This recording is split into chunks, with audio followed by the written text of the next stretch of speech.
Good morning. Could I Yeah, let's try. call to order March meeting of the South Carolina Commission on Disabilities and Special Needs? The notice of meeting statement from Mary Ellen, please. Sure. A news release announcing the date, time, and place of the March 15, 2018 Commission meeting was mailed March 12, 2018 to appropriate media and other groups or individuals who requested notification. The announcement and agenda were posted at the Department of Disabilities and Special Needs Central Administrative Office, video conference locations, and on the website. The public has been notified that accommodations such as interpreters, mobility assistance, or other assistance will be provided to individuals with disabilities and special needs if requested. We have invocation from Gary. We gather together to make decisions for our community. I don't know what your issue is. May we use only our best skills and judgment as we consider the merits and pitfalls of each matter that is placed before us. As we work together on behalf of all whom this organization serves, may we draw strength and encouragement from one another through our compassion and reason, with the shared belief that we must treat each other with dignity and respect. May we always act in accordance with what is best for our community and our fellow citizens. Thank you. Can I have an introduction of guests starting up at the front, please? Yes. Sorry. Okay, sorry. Ann Connor, Schisler, 18 Wolfberry. Nick Schisler, 18 Wolfberry. Ben Orner, BDSN. Melissa Ritter, CDSN. And Joyce Davis, Brain Injury Association of South Carolina. Elizabeth Bed, Brain Injury Association of South Carolina. Ann Dalton, CDSN. Edward Heather Person, Richland County. Liv Lugo, CDSN. Angela Rodriguez, South Carolina Spinal Cord Injury Association. Freedom King, Vocational Rehabilitation. I'm Phil Clarkson, have a son with a traumatic brain injury, and I'm a member of the Brain Injury Association of South Carolina. Ray Miller, South Carolina Developmental Disabilities Council. Donna Hall, Babcock Center. Suzanne Hunt, Project Foundation Survey. Something in the field forecast. Kathleen Worthing, Infection and Advocacy. People Is with that usually up there? disabilities. I don't know this. Good morning, Mike Keith. Heather Waddell, Tri Development Center. Kathleen Stevenson, Chester Lancaster Board. Hi, Miles, Calhoun County Disabilities Board. Stephanie Williams, Calhoun County Disability and Special Needs Board. Hannah Cox, DDSN. Liz Lalonde, Interim HR Director, DDSN. And Davis, Autism Field. Beth Bundy, Bright Start. Bob Jones, Newberry, DSN. Jerry Mizer, Coney DSN. Warren County, Jacoby DDSN. Who's hiding at the door? I'm Terry Todd, Bright Start. Good morning. Thank you. Can I have the adoption of the agenda, please? I understand we're changing the agenda already? I don't think we can. That's what I got. What did you get? I think we can change it. We Tim? just have to make an You have to have amendment. a 2/3 vote, and if it's something you can take action on, you can only do it if it's exigent circumstances. Something, because you have to give the public notice. Maybe just wait till next month because it's questionable. Okay. Okay. I'm thrilled to introduce our new commission member, Lori Unum, and I think she's from District 2. Lexington, and I'm going to let her. Well, hi, everyone. I am the parent of autism. I actually have two children on the spectrum, on opposite ends of the spectrum. I work full-time in autism for the national nonprofit Autism Speak. I head state government affairs. I've been in that position for about 10 years. I'm also the co-founder, along with my husband, of a nonprofit ABA center here in Columbia called the Autism Academy of South Carolina. And I'm a lawyer in my former career. Don't practice anymore, but I'm born and raised in Lexington, South Carolina, with short stints in Charleston and Washington, D.C. I'm happy to be joining the commission. Thank you so much. We're so happy to have you. Can I have the approval of the minutes from February 15th? So moved. Have a second? All those in favor? Aye. Okay, great. Some public input? Ready? Deborah, sorry. I apologize, Deborah McPherson. I know her so well that I just call her by my name.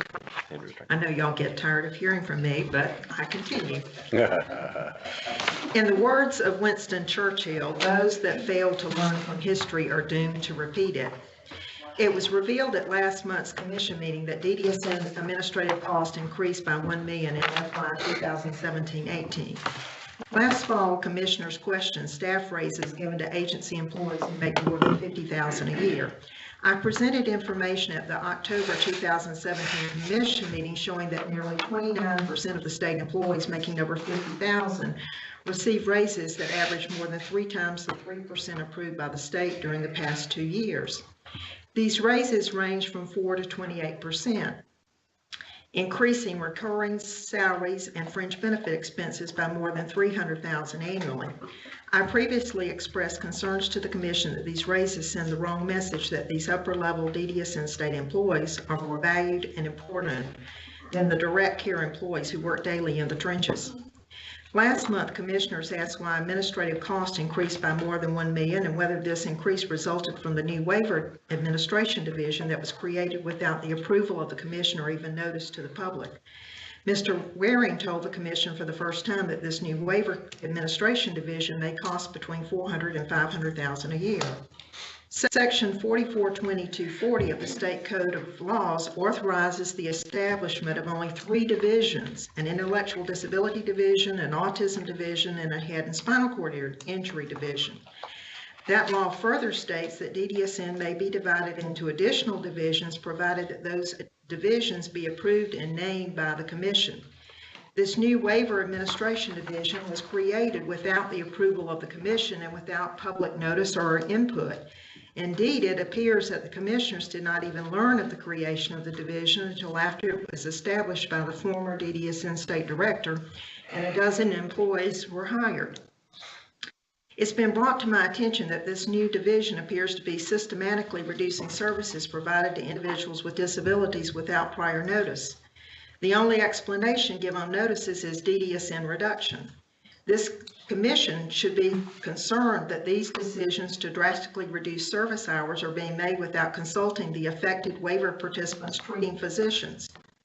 Reductions appear to be made by persons in this new division who have no medical training.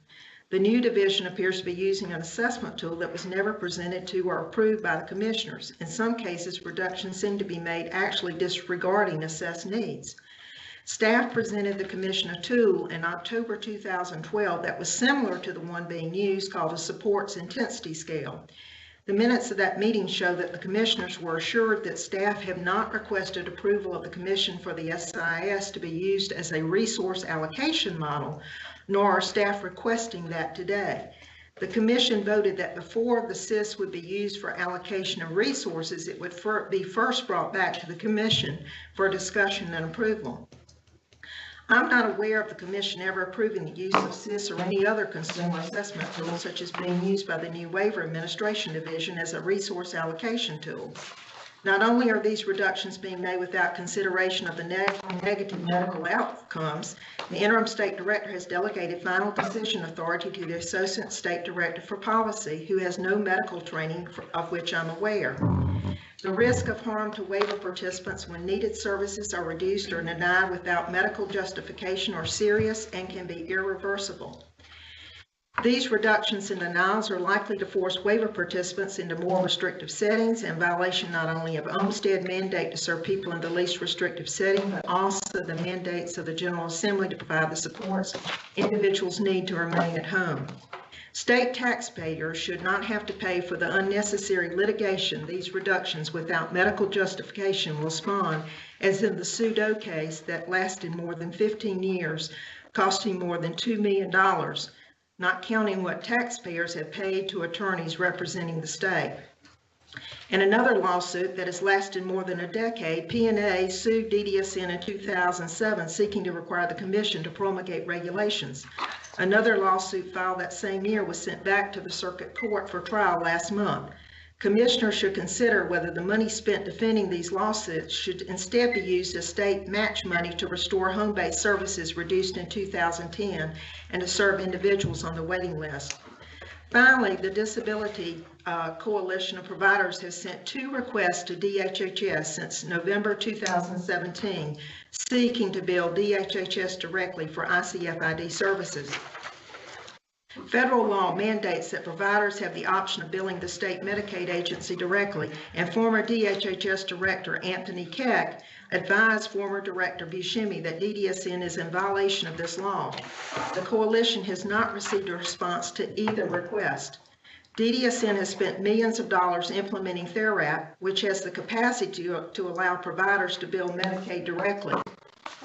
DDSN and DHHS have been on notice since at least 2014 that they are in violation of the federal law mandating that providers be able to bill DHHS directly.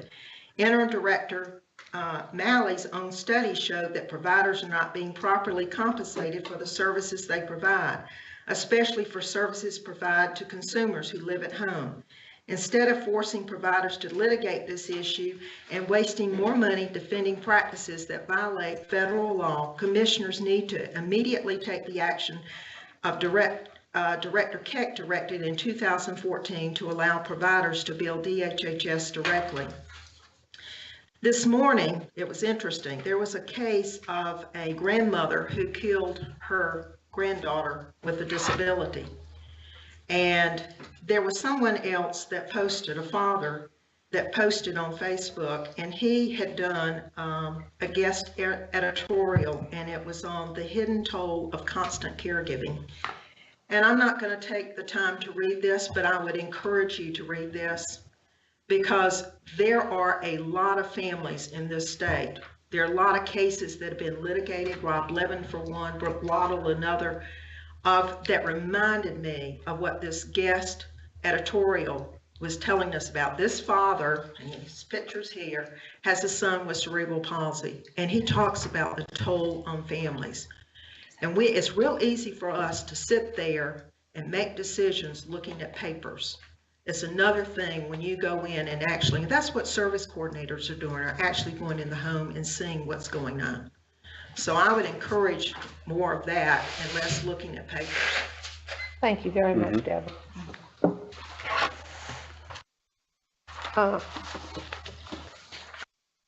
Do you have any commissioners? Any commissioners update? All right. I know I'm probably not supposed to do this because this is a new commercial venture in Charleston. But I went to coffee at Biddy's and Bo's, which is a wonderful coffee house, and it's run, all the people in there are, the servers are either Down syndrome or autistic.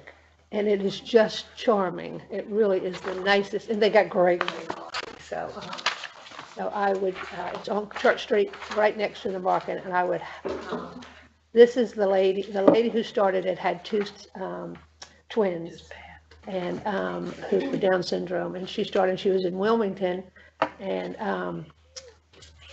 CNN gave her $350,000 because she was the woman of the year. So she decided she'd have one in Charleston also. So please come to Charleston. We'd love to have you. We love tourists. And go to Biddy's and Bo's. So thank you very much. All right, Pat. Okay. For the State Director's report, I want to thank Deborah for bringing up those 2 issues. I do hear Deborah every month, and I tell you what, I listen to Deborah because stakeholders, you have a different perspective that we don't have, and we heard that last month. And in this month, I asked Susan and Dan to present our waiver division's process for plan approval, so that the commission can see the inner workings of the process and the reasons why we do it, and some of the issues that she brought up we can follow up later. I don't think we can prepare for every idiosyncrasy, but we are going to present that today so you can see what's going on inside the organization. And certainly from the litigation, when you see a newspaper article with a $1.2 million settlement, it catches your eye. And so today in executive session, Tana is going to present all pending litigation to the commissioners so they can see what's going on in the litigation world against DDSN, make their own independent determination as to how systemic and what type of issues that we're looking at. So I thank you for keeping the bright light on what we do every day, Deborah.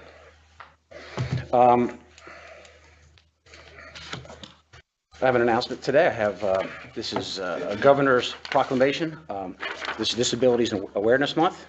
The governor's proclaimed that throughout the state, he encourages all South Carolinians to work together to promote increased opportunities for people with disabilities, to recognize the many contributions made by the people with disabilities in our communities, and to honor the dedication of the caregivers who bring support and hope to their fellow citizens.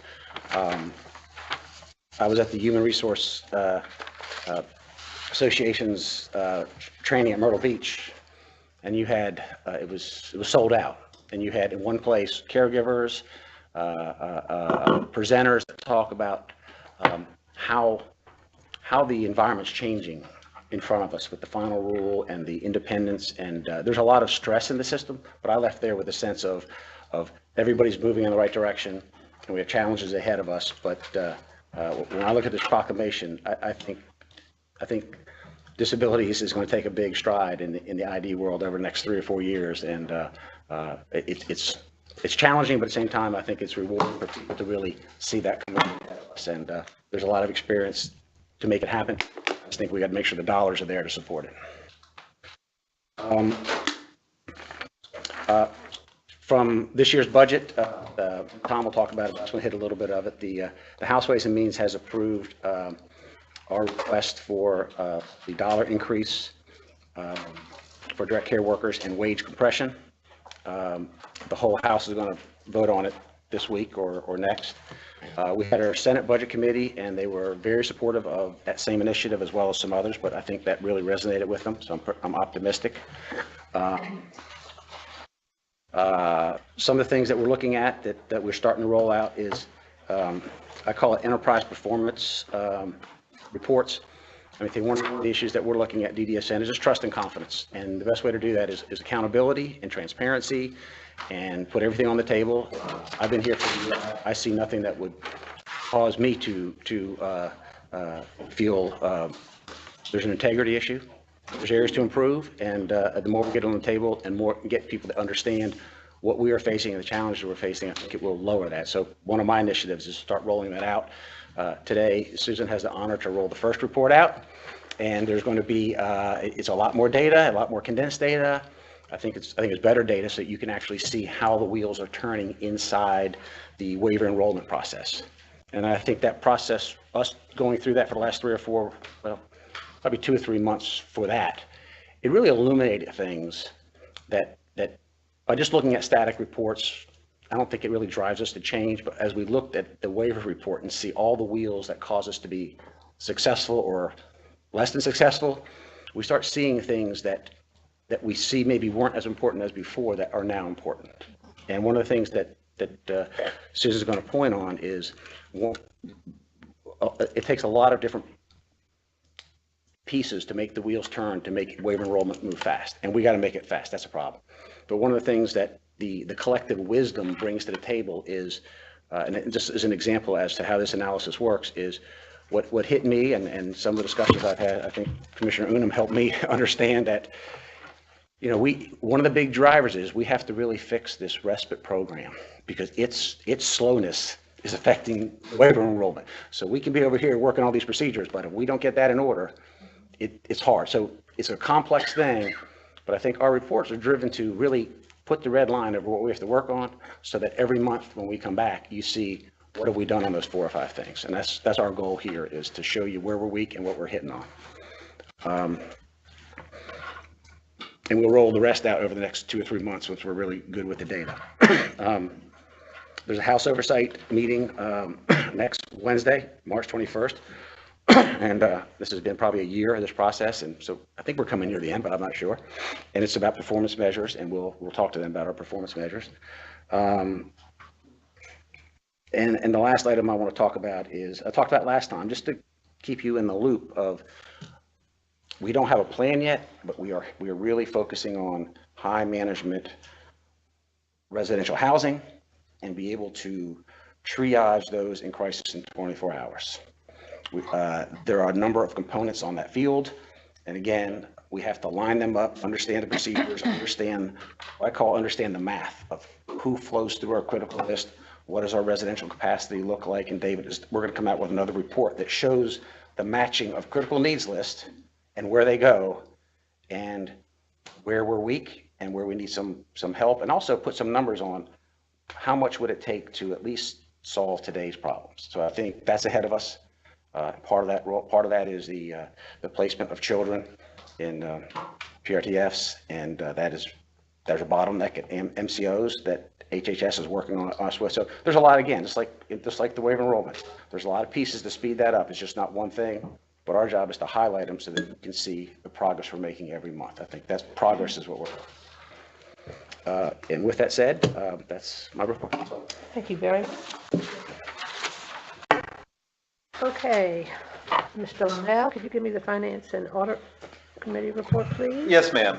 The Finance and Audit Committee met earlier this month to primarily address the question regarding the requirement of QPLs to provide annual audited certified financial statements. By way of background, for those who were not on the commission at that point in time, back in December of 2016, the commission unanimously voted to require that all QPLs who had revenue in excess of $250,000 submit annual audited certified financial statements.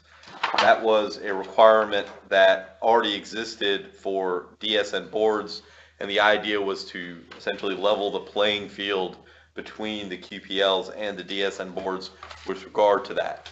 Subsequent to that requirement being instated in December of 2016, we began to get some feedback from certain members of the QPL community. The Senate in 2017 specifically requested us to address this requirement as it pertained to non-residential QPL providers, finding the Senate noted that there didn't seem to be a logical nexus between requiring that to non-residential providers given the cost and the benefit.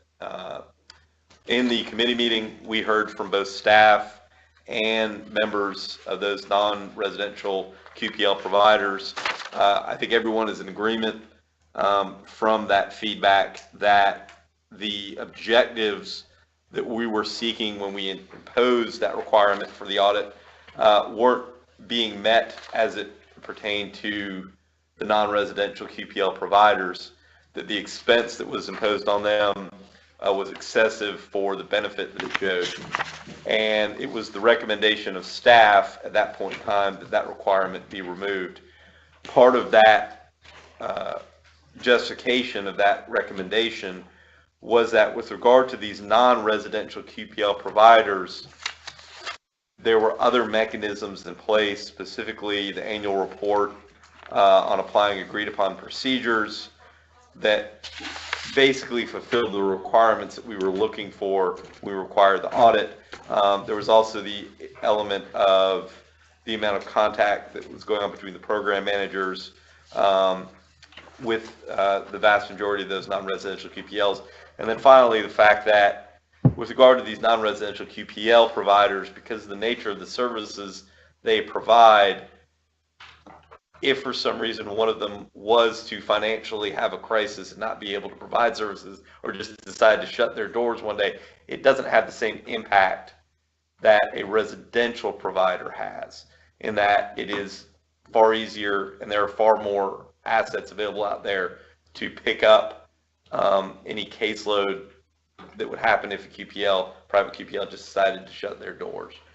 So given the cost, given the benefit that was minimal in response to that excessive cost, the Finance and Audit Committee has voted to make a recommendation to the Commission as a whole, and that recommendation is as follows. We recommend that the Commission eliminate the requirement for non-residential QPL providers to submit an annual audited certified financial statement. This recommendation would retroactively apply to all non-residential QPL providers for the first fiscal year that would have been applicable, that being the 2017-2018 fiscal year, and hold them harmless from paying any penalties for not filing or late filing of those audited certified financial statements. So basically, to remove that for the non-residentials, not just going forward, but also retroactively. That would be the recommendation from the Finance and Audit committee, and so I am treating that as a motion to alter that policy as such. Do you have any more discussion on this? Nope. Anybody want to make a second? Don't need a second. do it. Second coming out of committee, I think. Oh, we've always coming down treated- to. Out of committee, we've always treated. All those in favor? Aye. Ayes have it. Thank you very much. Appreciate it. At this time, I'd like Melissa Ritter to come up for it's the Brain Injury Awareness Month. Thank you. Good morning. I'm not sure if you can hear me. This is kind of low for me. But we just wanted to talk for a few minutes this morning about Brain Injury Awareness Month and let you know we've had some initiatives going on here around DDSN just to promote awareness and prevention, weekly tips.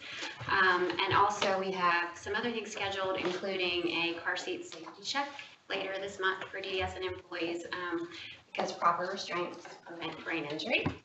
And next door today in room 249, we have the West End Co-op. The West End Co-op is part of the Greenville Health System.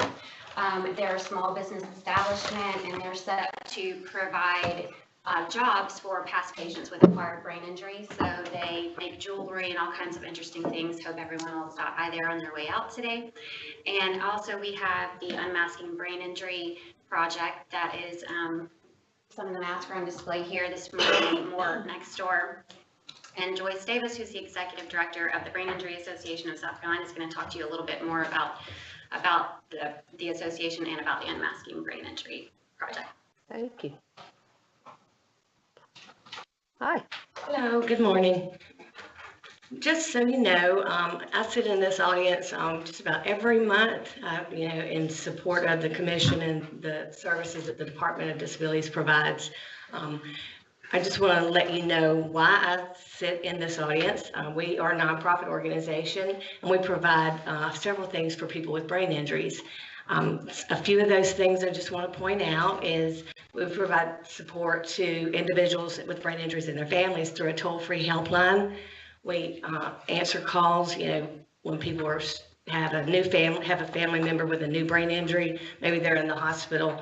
We provide information as far as where to go to get help and where the services are. And one of the places that oftentimes we refer them to is here to the Haskell Division. So that's one of our roles in the community. We also have 11 support groups across the state for caregivers and brain injury survivors that participate in. And we also have a visibility project through a grant that we have through the Developmental Disabilities Council. And that's how we are able to provide information and resource bags to newly traumatic brain injured patients in the level 1 trauma centers across the state, which that's 4 level 1 trauma centers. Those trauma centers reach the most severely traumatic brain injured patients, as well as, reach every county. Through that project, we're also providing education to law enforcement about how to identify somebody with a brain injury and how to interact with a person with a brain injury. We also teach how to just interact and deal with people that have any type of disability. So another part of what we do is education. We provide a statewide conference for brain injured individuals as well as caregivers and professionals. And we provide presentations to various groups about what brain injury is and services in the community in our state for individuals with brain injury. We do some injury prevention and team up with Think First South Carolina. And a lot of what we do is advocacy. And we represent the brain injury community in several committees across the state. We are the voice of brain injury. We also advocate at DDSN's budget presentations and at the Disability Advocacy Day. Because I teach people, I tell people every time I do any presentations that DDSN is the largest provider of services for people with brain injuries, and you need to know about them. So I do strongly advocate for the post-acute rehab funds that y'all have funding for. Now, we also do awareness, and this is the Unmasking Brain Injury Project, and we've teamed up with several other states across the country as well as international in providing this project. This is a way for individuals with brain injury to express what they feel on the other side. You know, a lot of times you don't know a person has a brain injury. You know, you look normal, you know? So why do you have problems with your temper? You know, why are you aggressive? Why do you feel that way? So this is a way for people to use colors, painting, and express themselves and as to what they're really feeling on the inside. So we've had a really good response. We've got about 100 of these masks, and people are continuously asking to do this at their support group, as well as rehab facilities, and just individuals coming into my office, you know, having some communication, having some socialization, and painting masks. So it's a great awareness tool so people can understand what brain injury is and how it affects a person. So I thank you for letting me speak and, you know, making sure you're aware of individuals with brain injury. Thank you so much. Thank you, I appreciate it. All right, waiting list reduction project report, Susan Beck. One of my favorite topics.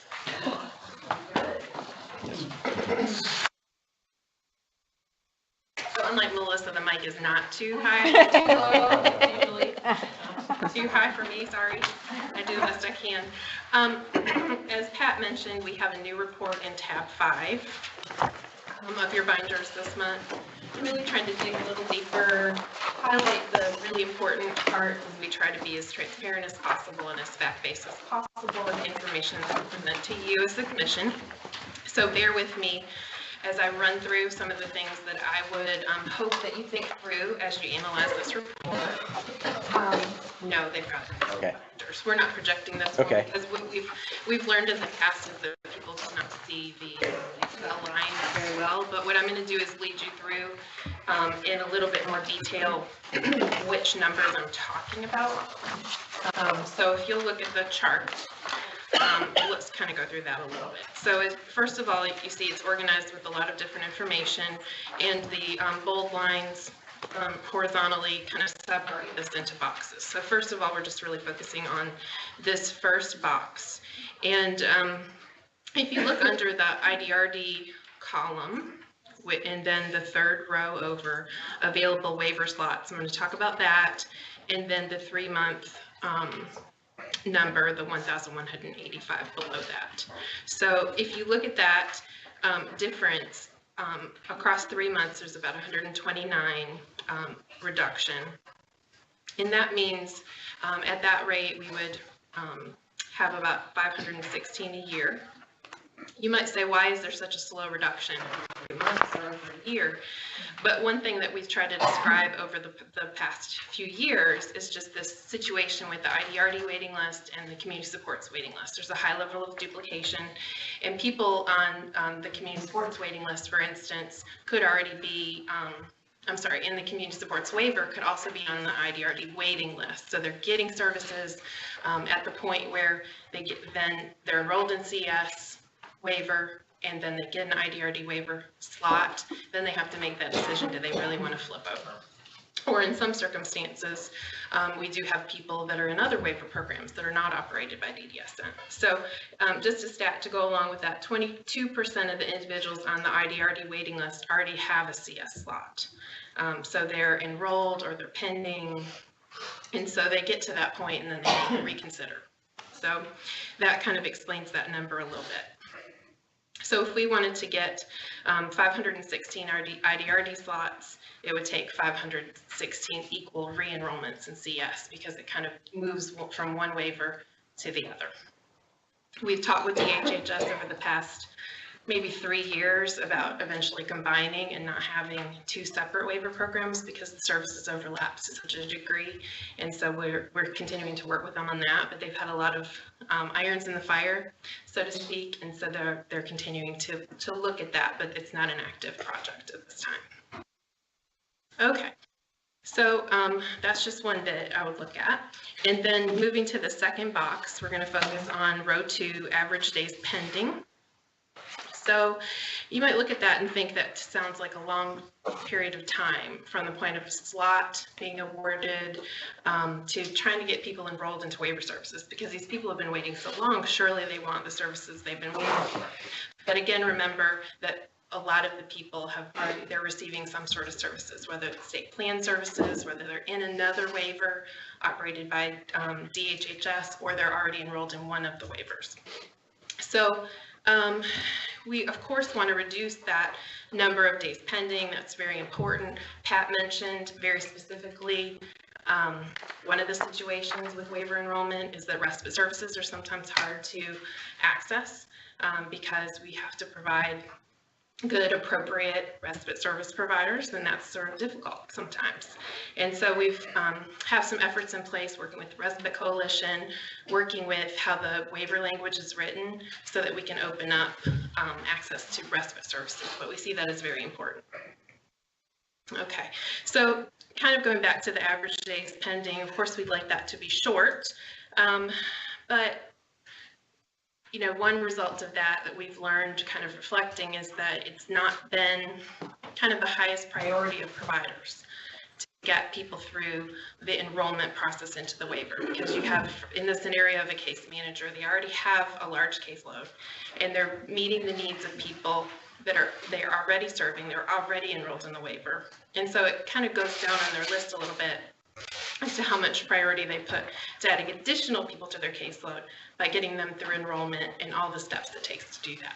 And as Pat mentioned, we also don't have full control of all the moving pieces. So if you kind of look at it like a lot of gears that are intermeshed, there's the waiver requirements we have to meet, there's DHHS DHHS rules and requirements and their process for Medicaid eligibility.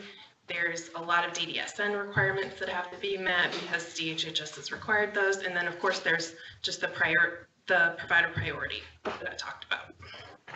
So there are lots of moving pieces. So if we had, we continue to work to try to get more clarity, more streamlining, but there'll always be some of those things that DDSN cannot fully control that affect that pending amount. Okay. Then moving towards the third box, I'm looking at row 5, which focuses on the conversion rate.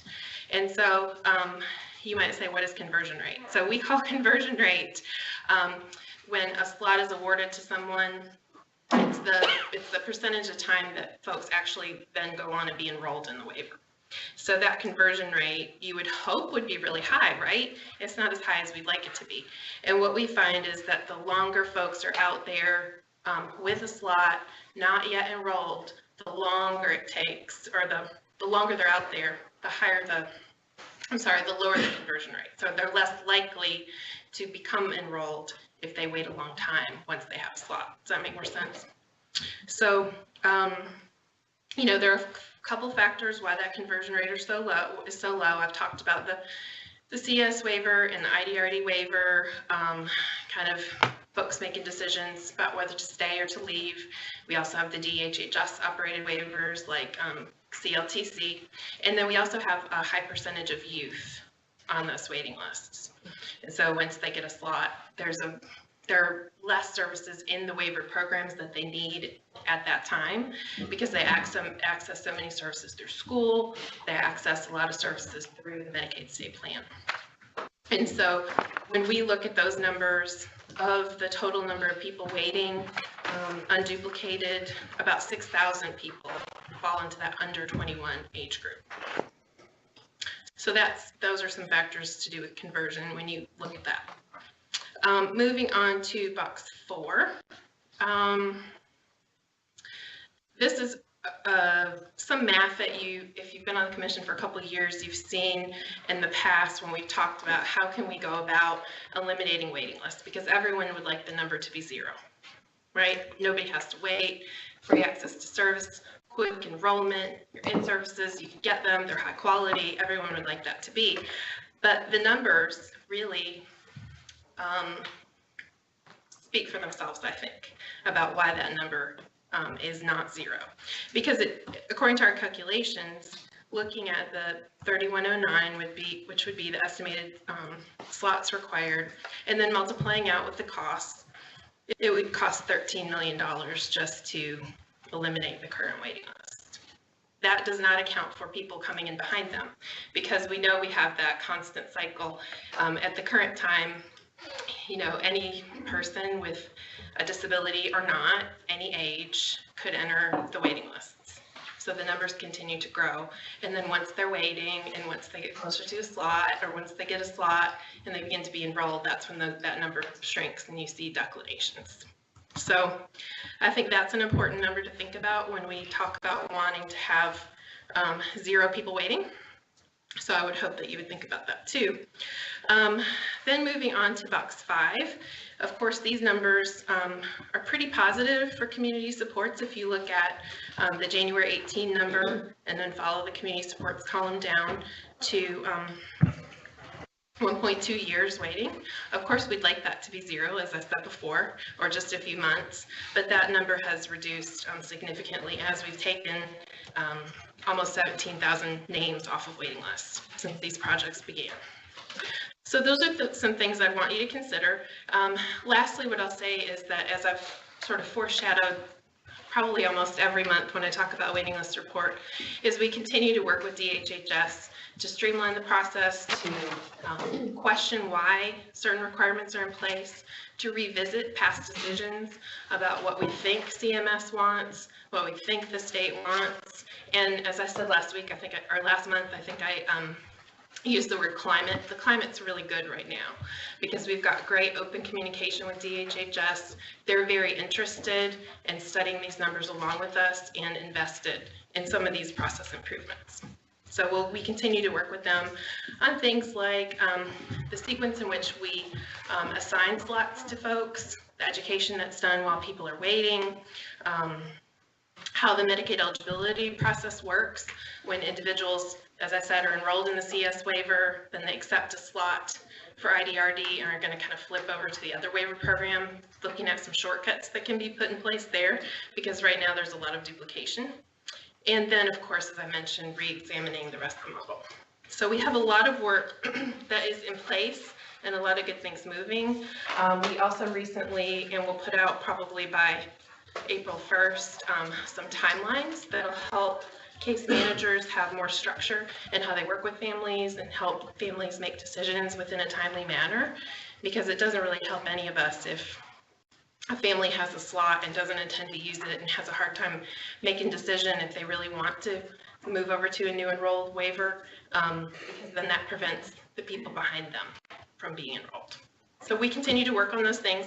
I'm glad to take any questions. I anticipate you all will have some questions. Let me jump in here only because Susan gave you a lot of data and I've lived with this for a while. As we started to, what I say is get in the process to see how it actually works. And we describe these working parts to HHS. I mean, I think with the pace of business, everybody is looking for an easy solution. And so we didn't get much, I'd say, traction last year on some of these issues that we brought up. But there's a whole new group over there. And when they look at this data and they see the slowness, they feel what we've been feeling. And we met with them twice and they've agreed to everything we've presented. And so these process improvements are like we've been kind of, no one wants to stop and do it. And they have stopped and they're going to do it. And what they've agreed to do is, the concept is just move the whole processes back. We can solve a lot of these Medicaid issues. We can solve a lot of the educational issues. We can get the respite learning going 6 months before they get a slot. And one of our constraints is we got to give someone a slot so they can have that ticket to get in. And they're taking a heck of a long time because they don't want to give up the ticket. But what really shocks me to this day, and I really don't understand, is just the youth coming into the system. We have youth get these tickets and they're coming up on the CS waiver 3 and 4 times. They get on the bottom of the list, they come back up. So that all the activity that doesn't end up in enrollment is just slowing us down. And so we can speed up the process, and I'm confident with some of the things that they've agreed to do. Basically, we don't have to start over when we get into the IDRD waiver. We can just move right over and get on with it. We can move the Medicaid back. These things are going to speed up the process. And we will get through this bubble. And our problem with the bubble is we're at the point where every time we add an IDRD, we lose a CSW and we have to add a CSW. So right away, this 2 waiver thing is killing us in enrollments.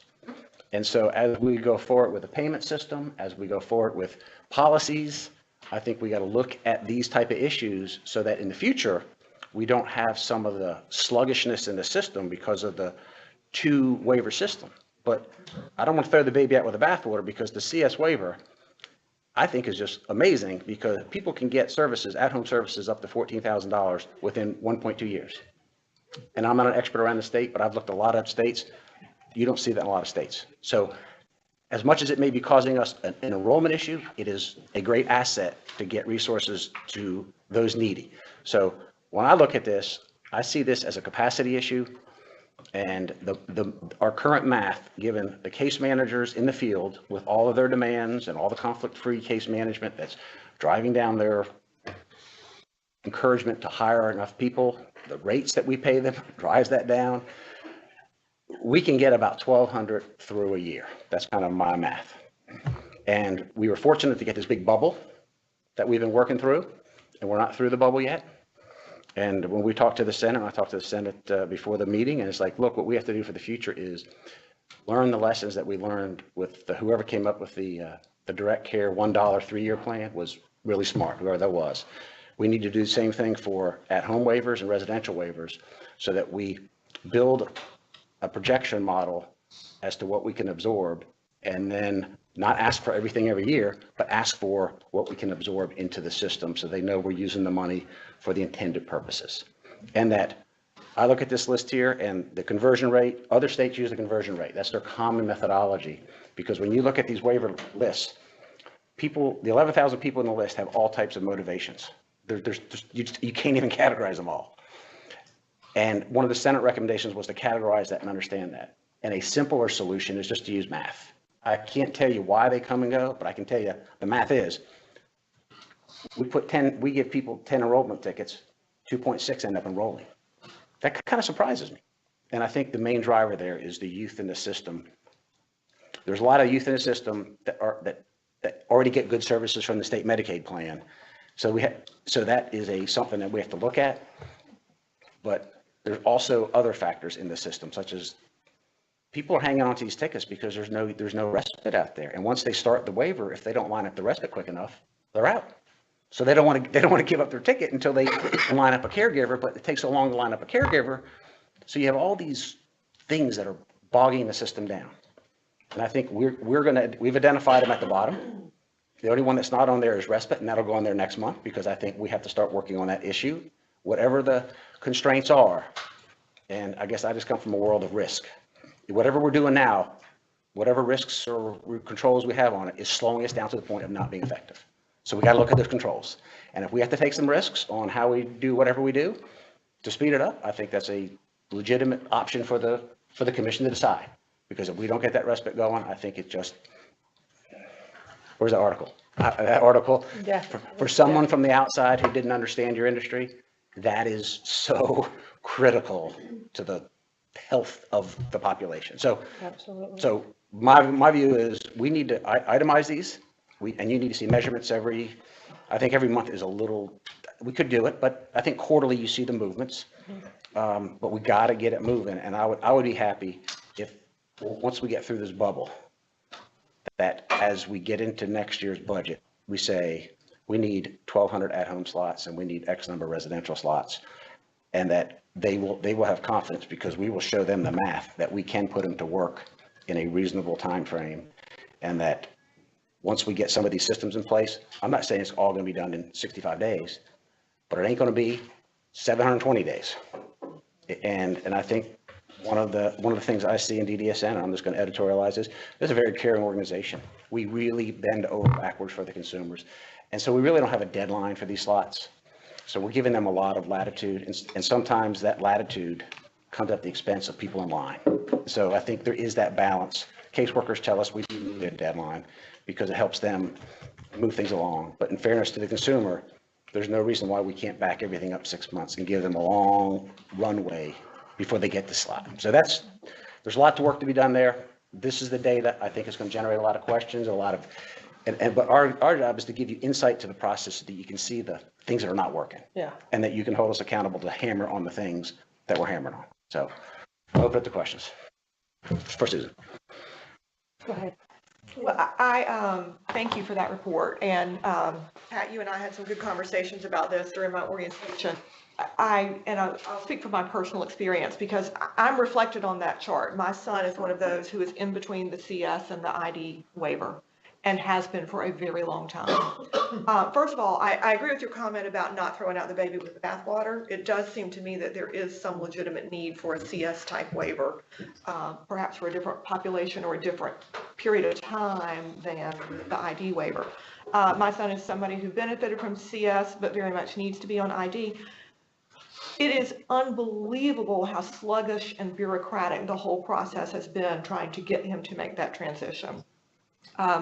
We have, and there are multiple problems, I can't point at any one thing, but for example, the case manager pushing it along there hasn't been a lot of urgency from the case manager.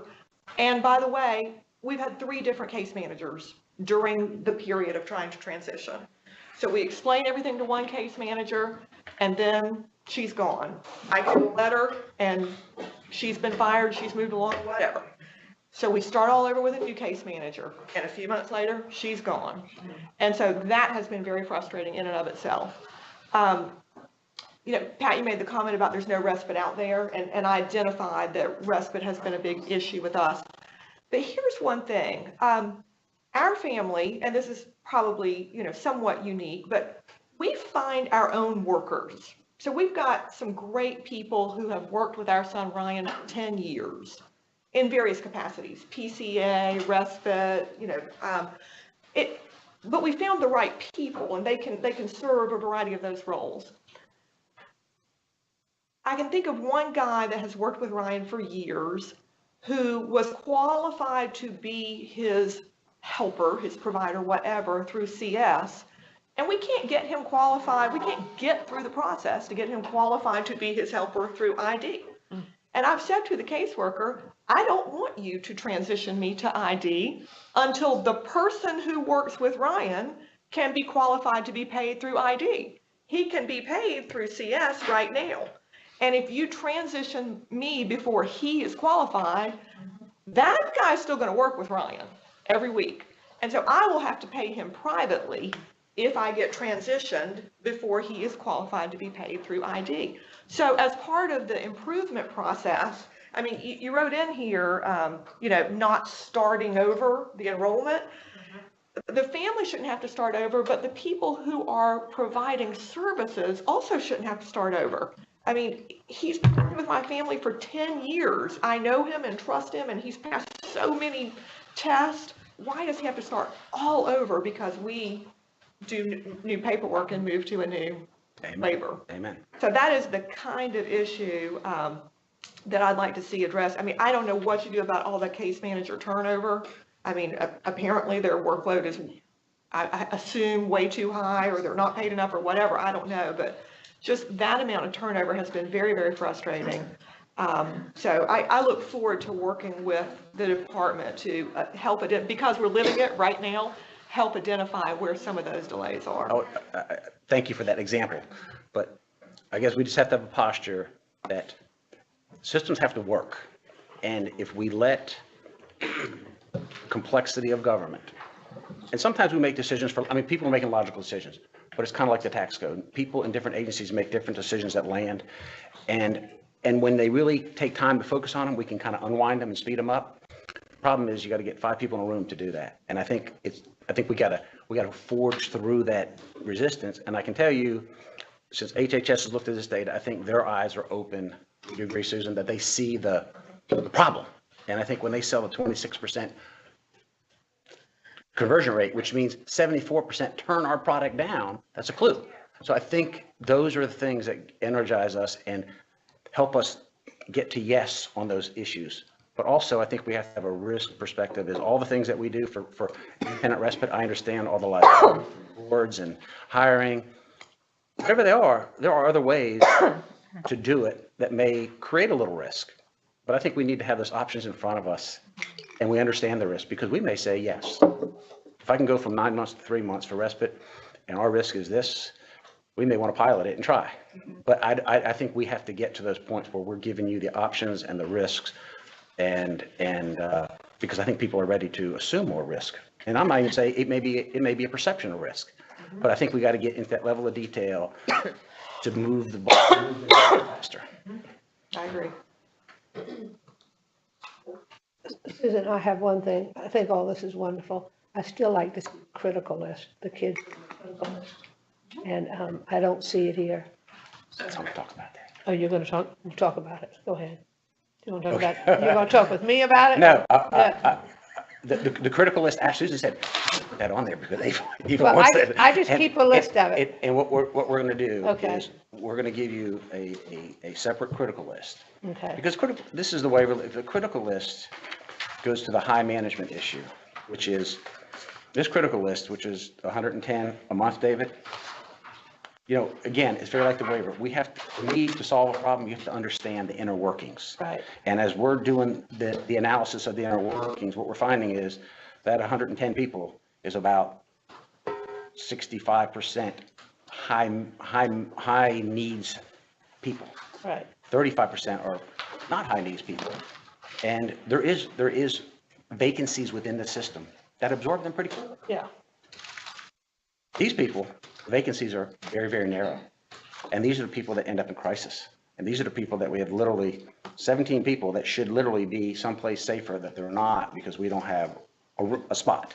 So that's what we're working on. So what we want to present is a report, monthly or quarterly, that shows you not only the list, but shows you the acuity on the list and how they're being served in the residential world so that we can pinpoint the problem. Because the problem is not available. We have right now 80 residential C2H beds available. We have 80. We probably have 70. We probably have 65 people of high management. I can put them in a house today. But the system doesn't work that way. And the system doesn't work that way because there's some logical reasons why it doesn't work that way, because it takes time to place people in the right house. You don't want to upset the house. But my point is sometimes we overcompensate on this and we're forgetting about these high needs people on the list that are just not moving. And so what I want to do is be able to show you the inner workings of the list and the capacity so that you can see clearly where there's no lubrication in the system. And also you will be able to see, I think one of the things we talked about is you want to have some assurance that somebody who is in a crisis need is met. I think if we get to that threshold with some triage capacity and more beds, I think that's a great milestone for us. At least nobody's in harm's way. Right. And once we get there, then I think we can start doing the long-term planning. So I will promise you a separate list. Well, Okay? and the reason I want it, I have the number if you want it. well, Go ahead. the deal is I want everyone, you know, every month, when I first got on the board, it was the last thing you talked about, no one talked about. But I want us to realize we still have a lot of work to do. Yes. And we have to stay after it. Yes. I want people working 110%. So, and And as Pat said, it was around 110, it's 117 on my note. yeah. So that's correct. So, and I have, you know, I kind of keep it and I want everybody to know what's going on, so. Can I just ask a question about that? As the newbie, I want to make sure I understand exactly what the critical list is. Those are people who are already on a waiver, but they're on a list for a residential placement and they're in critical need for that? Is that the correct description of what that list is? Well, they may or may not be receiving other services at the current time, but they haven't established, we have a list of 8 different criteria to meet critical needs lists. And it's things like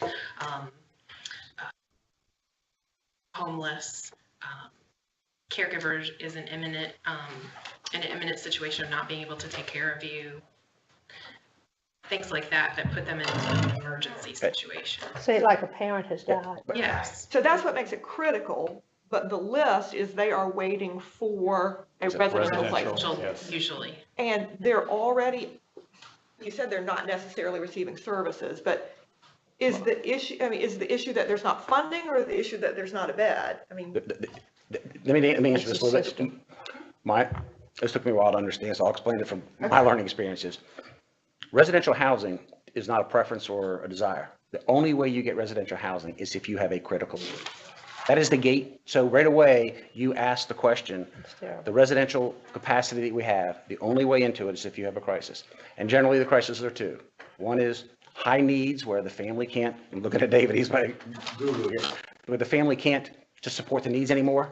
Or they could be in a residential setting where residential providers, they got so much on them that was, if somebody whose needs spike up to a level that they just can't handle, they pop on the list. And then you have people whose caregivers may have an illness and something's coming in the next 12 months, so they get on the list. They're not in crisis, but they need to get on the list to be placed because of a family caregiver situation. So there's a lot of reasons to get on there, but what that tells me is the only people that are getting into our population of approximately, you take the CTH2s and the regional centers, maybe 4,500 beds where you have full-time support. Just higher needs people are going in there. So if you looked at that population today versus 10 years ago, it's just a higher need population. Is that fair to say, David? And then I go to what I hear from Vicki, and Vicki's right, is we got to raise our game to support those people. Is that right? Absolutely. And I think that's where the system has to get better, as we got to realize we have higher needs people. We need higher capabilities. And the capabilities that we're working on is triage for the 24 hours, residential beds for high management. And then you have the whole training spectrum of making those direct care workers capable of de-escalating this situation. So it's a complex problem, but it all boils down to capacity. And we gotta make sure that we address the 24-hour people, and then we start addressing it so that we know where we are.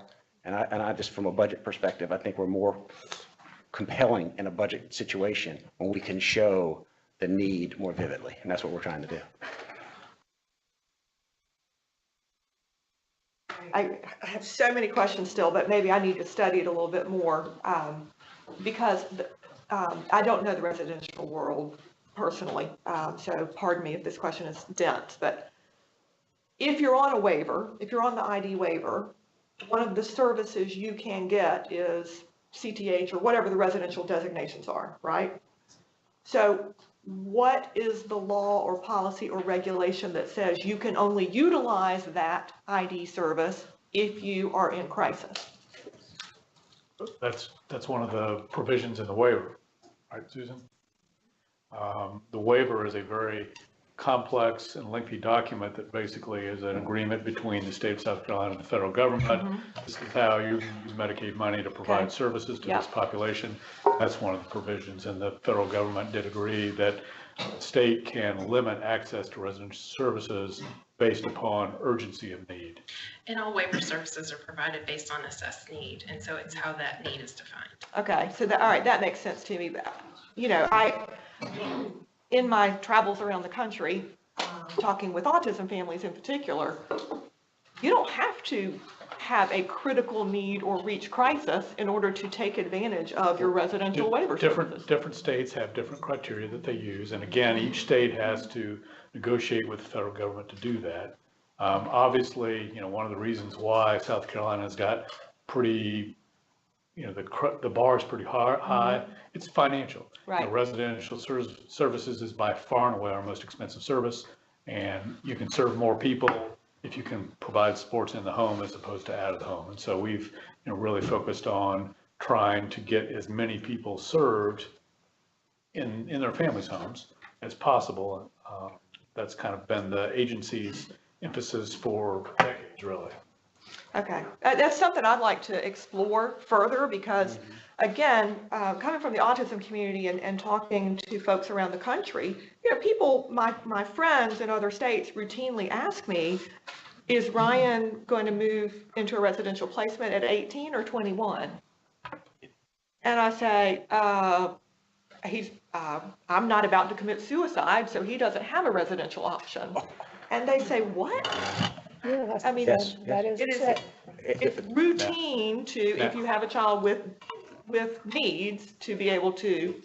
And again, you know, different states have different degrees of wealth. You know, South Carolina is a very poor state. Now, there have been periods throughout, you know, the last 20 or 30 years where the General Assembly has saw fit to grant DDSN money that is earmarked for individuals to get residential services that are not in dire straits. It's been quite a few years since we got that, but it has happened. Tied to available resources. I'll make it as simple as I can understand it, is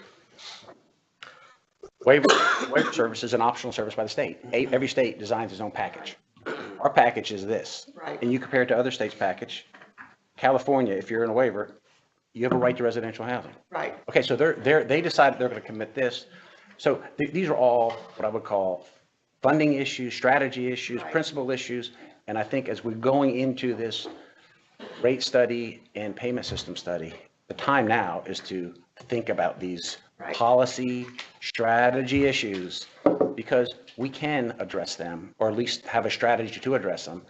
But I think if we don't have a strategy to address them, we just live within the system we have. So I think they're legitimate questions. Yeah, I'd like to think, and you know, speaking of the toll of constant caregiving, if there were an expectation that at 21, these individuals who desired a residential placement would be moving out, it might not be so devastating and difficult for families. But how many people do we have on our waiting list?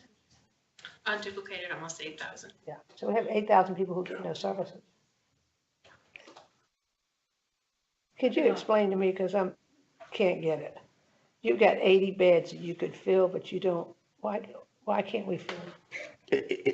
Because I want Laura to hear this. Davis could help me, David's educated me, is if you have 80 beds right away, We have 80 beds right now. 80 beds, they may be 40 men, four bedroom houses, and 40 women, 4-bed houses. These houses have different acuity levels, and so certain people fit with better people. And so there's that little bit of making sure that the person that goes into a better environment and doesn't, a compatible environment that doesn't. So there is that little bit of, you need some working capital in order to make it up. So I think that is not unhealthy. And I think that works pretty well for those who have lower needs. I think that's kind of a good working capital capacity issue. So that doesn't, it's just that the high needs people have a capacity of 5 and we got 60. And while, you know, we've got 80 beds approximately, you know, those beds, particularly the CTH2s or the ICFs, any given bed is not going to stay vacant very long. And one of the things that we do to encourage providers to admit somebody is we remove their funding after 30 days. And that certainly, that encourages them to take somebody. But like Pat was talking about earlier, we've got 2 groups of people on the critical list, individuals whose needs are really lower, and the reason that they're on there is because mom and dad unexpectedly died, and there's nobody available to take care of them. They are typically going to be more compatible with individuals that live in the homes that have vacancies. The other group of individuals that are on that list are individuals that have serious behavioral problems. They hurt other people, they are very physically aggressive, and they are generally not going to be compatible with the other individuals that are in those homes that have. And I'll say one more thing now, and we'll get off this topic, is the reason this has to be solved because it's the right thing to do, but at the same time, in the 2017 Senate report, they had a recommendation. They did not understand that at all. They said, look, every other county, you have to serve your people's needs. You don't get to pick and choose. And they said, they basically made a recommendation that legislators ought to consider being more absolute in how they do it.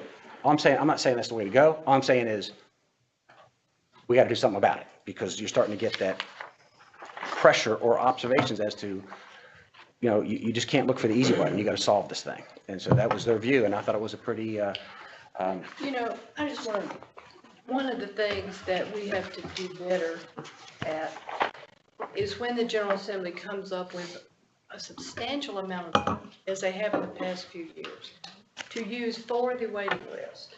And we don't use it for the waiting list because of the way the slots roll out. So we let the processes get in the way of, or something get in the way of, this is what we got it for, this is not what we ran it for. Where we could pull in billions of federal dollars in the match, we used it for things that may or may not be non-recurring costs. So, you know, when we look at changing the processes, if we ever get any more money, which, you know, based on what we did the last few years that they gave it to us, I don't know. But surely at some point in time, we'll get another chance to reduce the waiting list. And when we do, we need to be absolutely clear about this is being given for this, and this needs to be spent on that. And that's our capacity. Regardless of what else gets in the way and the intake and this and the that, you know, we just need to be prepared when we go to ask and say, we can do it better now, you know, and that might help us to get more to address the way. So unless we change and demonstrate that we are going to do it better, I agree. I just don't think we're gonna get it. I think we have to show what our capacity is and not ask more than our capacity. I agree. I have two more topics that I will cover. As part of this report, we added on a waiver update. In your binders on tab 5, there's a page 2 that lists the proposed renewal of the head and spinal cord injury waiver. And I just wanted to highlight that because the renewal public comment period ends March 18th. That's just around the corner. And DHHS anticipates that they'll submit renewal shortly thereafter, and that the renewal will be approved by CMS and go into effect July 1st. So I've listed for you all, as we've shared previously, those proposed changes to the waiver, but I wanted to highlight in particular towards the bottom of the page, the change in level of care criteria. This is a really good thing.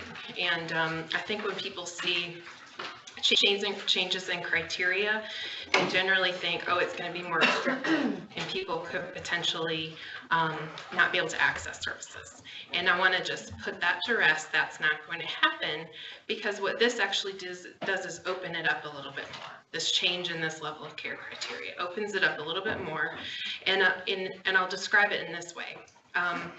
For people with brain injuries, as Melissa and Joyce talked about, sometimes they can have no normal motor capabilities. They can dress themselves. They can, perform normal activities of daily living with their motor skills. But it's the brain impact of the injury that affects their executive functioning, their processing, their ability to remember what they're doing. So they have all those kind of processing deficits that create a need for more services like cueing, somebody there prompting them, so that they can do things themselves versus somebody doing it for them, which is what everybody wants. So this change in this level of care criteria actually helps allow that population to better access services. So we think that's a very good thing. There has been, according to DHHS, they received the public comment on the changes. They said they've received a lot of public comment that's been very positive, specific to that. They've received that feedback about this brain injured population needing more access to services through their public comment period, and they incorporated that. And so I just wanted to highlight that for you all in case you get some questions. And the rest I'll leave to you to read. But I wanted to share that with you. And then, Jason, I have a very short, I think 6 slides to present to you all to just kind of clarify a few things about some of our waiver operations related to the Waiver Administration Division. So hopefully you all feel like that's timely to hear that information. Of course, I think you're aware that DDSN's association with waiver programs is because DHHS has delegated those operations to us. Their Medicaid services, any changes, any operations, any approvals, any reviews, they all go through DHHS approval and ultimately have to meet CMS requirements. So for a number of years, I think back to probably early 14, DHHS had kind of been talking to us and saying, let's look at how this works in other waivers. Let's look at how plans are reviewed. Let's look at the compliance level of plans. Let's look at the quality of plans. Let's look at the errors that are being made in case management with plans. And so they started having conversations with us about how to improve those facets that I just mentioned. So probably, let's see, maybe about 2.5 years ago, we started actively trying to operationalize, no pun intended, but operationalize those functions and how they could work. The CLTC waiver program works in such a way where the very first assessment and plan are actually done by DHHS staff before they're farmed out to field workers to then do additional plans. We felt like that was way too much to bite off. And so what I'll describe to you today is kind of an iteration of all those conversations and what we have approved and in place right now. So, as I said, I'll be pretty brief. But what CMS requires in the waiver document is a sub-assurance that states this, and I'll just read it so we can all hear it. The state demonstrates it has designed and implemented an effective system for reviewing the adequacy of service plans for waiver participants. So, is the assessment appropriately done? Is the service plan accurately reflect the needs in that assessment? And then are all the compliance pieces put in place? Through our history of reviewing those plans, looking at them after the fact, DDSN and through their district office staff have done that. And then we've also responded to any reconsiderations or appeals. We really had kind of a qualitative analysis saying that we had some problems in this area. We were technically fully compliant. So DHHS, CMS, they weren't concerned about the compliance part, but we were all concerned, and I think it was due to be worried about the quality. So this is a movement to really focus on some of the issues I'll outline next. What we were seeing were inconsistent levels of services based on assessed need. So I think one of the public comments was about how those needs were being assessed. And the case managers had assessments. Of course, you have to have an assessment to document assessed needs, but they really weren't what I would call standardized, so that there was consistency between case managers, there was consistency between providers, and that data was so clear that it would kind of translate into what services were needed. We also were aware, because we have a board system and a QPL system, that sometimes families were learning that they could kind of go to one provider and say, oh, well, I'm not real happy with what you have to offer based on your version of the assessment. So I'm going to go on to the other one and see if I can get a little bit more. And so not to say families were doing that with any real ill intent, but if they weren't feeling like the assessment results were reliable, then you'd want to go, just like you get a second opinion from another doctor. You'd want to do that sort of thing.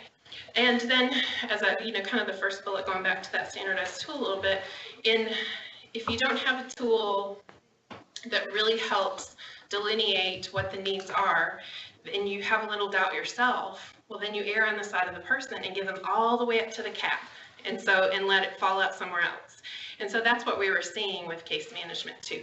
Instead of really trying to parcel out what are the supports around that person, what other services are they getting, it was much easier to be in and out and dirty and just assign services up to the cap. So that's an important thing. The next one was the financial conflict that existed. As you know, the band system pays on an average. And so there was kind of a perverse incentive, I think, is the term I would use, where boards were interested in keeping services at the funded amount. So in the waiver world, you serve people based on their need, okay? Just like the education world, you have to serve them based on the need, and you don't stop services based on funding, okay? And so there's that kind of conflict with waiver operations there. And so what we were, readily hearing is that some of those services were being pushed down a little bit because of the spend that would go on if the services were approved. That's something to definitely view as cautionary. And then the last, of course, we've heard a lot about conflict-free case management, so we need to keep moving in that direction. So what we're doing internally, and I'll talk about that, doesn't necessarily address the whole idea of under one umbrella organization, the case manager is employed and then the direct service provider is employed, so there's that conflict of pleasing the boss above everybody. But this gives that external review on the work that's being done to help validate it, if that makes sense. So, so how are we doing this? What are we doing? So the waiver administration, that's WA, staff receive and approve plans and plan changes. So the case managers out there using their skills, using their training, using their tools to do the actual assessment, just as they've always done. And they, just as they've always done with their education and experience, make recommendations on what services are necessary. No, and they're not medical doctors. They never have been. They've been case managers with their degrees. And what they do is submit plans, and then our staff review them. And so they have that kind of impartial view. What's the data? They review the complete record, and then they move forward to look at the plan and the services and the service levels associated with that. And I did not introduce Ben Orner, who's our waiver administration director, who's here to back me up on any information, but I want to let you know, he is, I'm sure you can't tell by looking at him, but he's a very detail-oriented person, and he has a lot of quality. I didn't mean to tell him. Listen, you can't tell by looking at somebody. But, okay, I take that all back. I guess the point is, he has a lot of quality assurance process in place. He's a precise-looking person, right? He has a lot of quality assurance processes in place to check on the staff, what they're doing, look at consistency, continually looking at assessment data to push back into training, and it is really doing things the way they need to be done. So here's some stats, and we have a few of them in the slides. 25.5% of the plans and plan changes submitted by the case manager, CM, from this 4-month period contain some errors. So not a surprise, because we had that information coming into this design that there would be errors. So we set up a system where we provided feedback on those errors, asked for corrections, and then worked through that. So it is also a training cycle for case managers who needed that training. It's also important to note 5.7% of all those plans submitted didn't have a sufficient plan in place for the absence of the primary caregiver. If that person was absent, what was going to happen? So that's a requirement of all plans, is having kind of a safety plan, having something in place if current services can't be provided. So there were some risk factors with that not being in place. We also increased consistency because we instituted some new statewide assessments. So how does it work when a new assessment goes in place?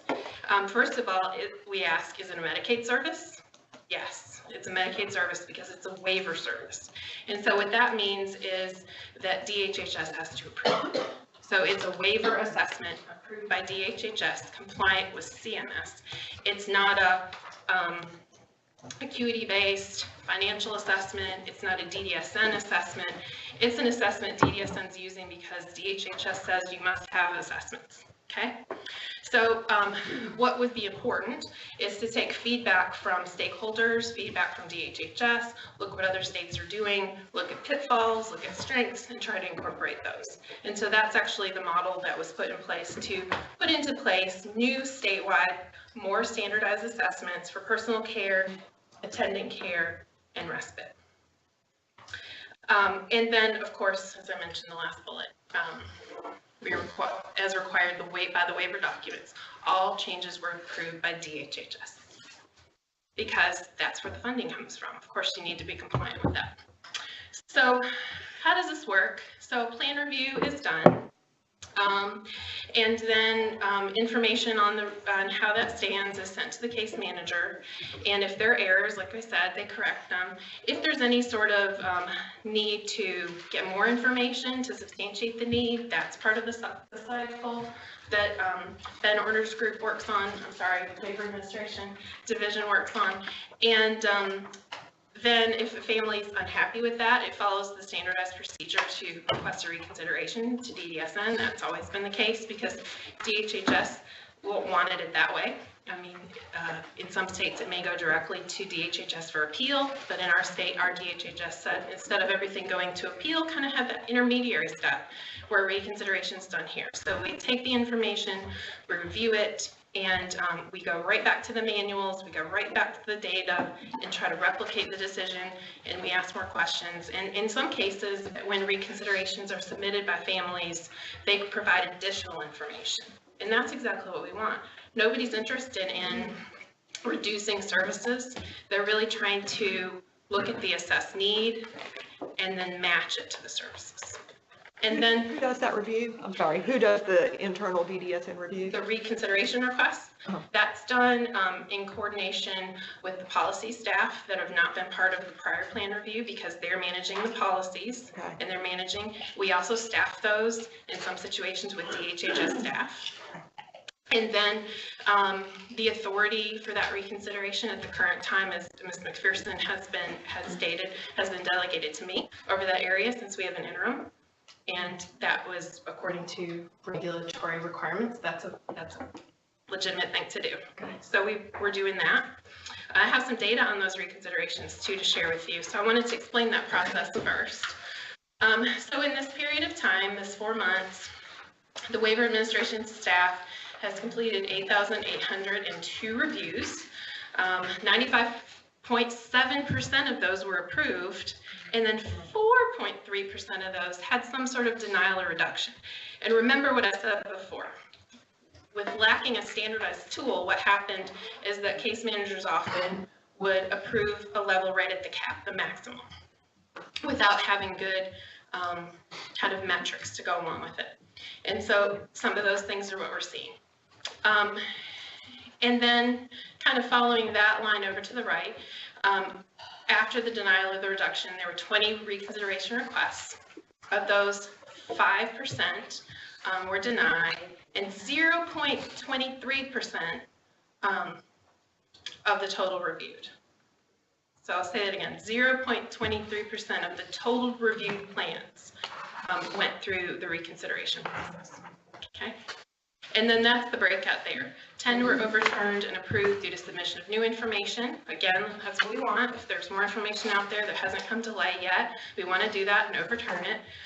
One of those thus far has gone for appeal at DHHS. That's 0.01% of cases. And then 9 have been upheld in the reconsideration. Okay. So I think that's important information to get those facts out there. The very last slide I'll share with you, because I know somebody else needs a turn up here, is a little bit more information about this review process, because I think when we talk about case management having the big responsibility of enrolling people in waivers, that's really important. Compliance with waiver requirements is very, very important too. And continually giving critical feedback, explicit feedback, and then recycling it into the case management field so that they can improve their practices is important. So these stats kind of share some of that. We're giving reports to executive directors on the types of errors we're seeing. Of the 8,802 plans reviewed, there were 5,587 necessary changes. So we have work to do. And then we have these stats. There were 2,249 that had some error. 388 didn't have needed assessments. That's a big deal. 184 did not have an adequate plan for the absence of a primary caregiver. I talked about that a little earlier. 134 did not have appropriate needs statements. Very technical requirement. And then 444 required additional justification. So it's been a methodical process. We've received good feedback from case management, and our stats kind of speak for themselves. So I want to share that with you all and get that information out there, and I'm certainly glad to take any questions. Go ahead. I do, sorry. Thank you for that. It's very helpful to see the metrics and whatnot. One question is whether the standardized assessment tool, is it one tool across all disabilities regardless of what the disability is, or is it different tools for different disabilities? So within the IDRD waiver, it's matched to the service type and the service description for that waiver program. So do you want to add to what I just said about how you would do it differently for somebody with autism versus somebody with an intellectual disability, which I think might be your question? Okay. Each one of the assessments, we have one for respite, one for personal care and attendant care for the CSNID, and then HASCI has their own versions of some assessments. And they take into account more, there's the respite, for example, respite or in-home supports, depending on which waiver you're in, looks at the supervision level as one factor, but then also the amount of care that that individual requires throughout the day to kind of gauge the stress level and involvement of the family.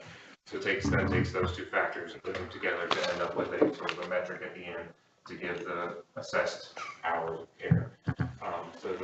They're not specific to the disability. There is a section at the top that tells what the disability is, and there's always a section on all of them at the bottom for the case manager to expound or explain anything that may have not been captured in the assessments. But the assessments themselves, depending on the disability, you just score higher in different areas, and it kind of weights it all differently. Okay. I guess just one piece of friendly feedback on that. I just went through this with my son, and For example, one of the questions was, can he bathe himself? And the answer is yes. So, you know, but it doesn't take into account that when he bathes himself, he pours water and shampoo all over the bathroom floor incessantly, because children with autism frequently are obsessed with water, to the point that we've had to have the joist underneath our bathroom floor replaced. So this is a very serious deficit that he experiences, which is not captured in the question, can he bathe himself? Right. I'm not sure which, without looking at it again exactly, sometimes it, depending on if it's the personal care or the respite one, there is sometimes saying with minimal assistance or maximum assistance, and then ranks the scores. And then there's always where the case manager can add some additional explanation and things like that. Well, so we'll take that into account. Thank you, Susan. Anything else? Thank you, Susan. Tom?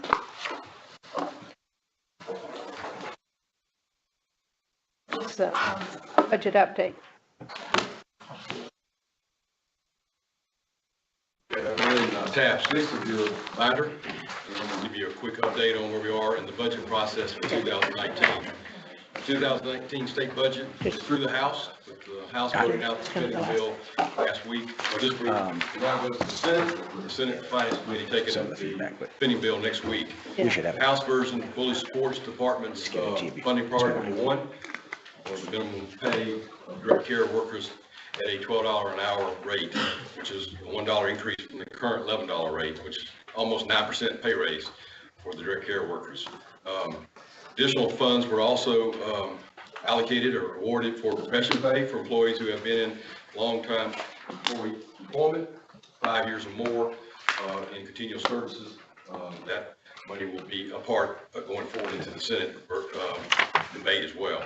The funding approved for that priority 1 is $11.3 million, which was what we requested in our budget, 9 budget priorities for 2019. Additionally, $500,000 was approved for priority number 8, which is assurance of statewide access to genetic services. $500,000 was approved for Greenwood to continue to utilize these funds for their efforts in the intellectual disability and autism areas of their developing treatment plans for those 2 areas. Total new funding that we have received so far through the House version is $11.8 million for the two of the department's 9 priorities that we submitted in our budget request for 19. The department is very thankful for this funding and for the investment that the House has put into our service delivery system for consumers that need our care. We're thankful for Chairman White, Chairman Smith, and other members of the House in moving these priorities forward with new funding for 2019. Also, in the House version, the baby net money that we currently have in our budget of $11.4 million is transferred to HHS, Department of Health and Human Services. As you know, Department of Health and Human Services is the lead state agency now for Part C funding, baby net, and they have requested that all Part C funds be reside at their agency. So in the version of the House, the $11.4 million has been moved from our budget into HHS's budget. There's no general across-the-board pay raise for state employees or local providers included in the House version of the 2019 budget. The House version does include funding to cover the increased employer costs related to the state retirement pension plan. This will hold state agencies and other participants in state retirement harmless as the cost of the pension plan increases. Also, additional dollars were included in the budget to cover 100% of the increased health and dental costs, so the state employees will have no increase in their monthly premium.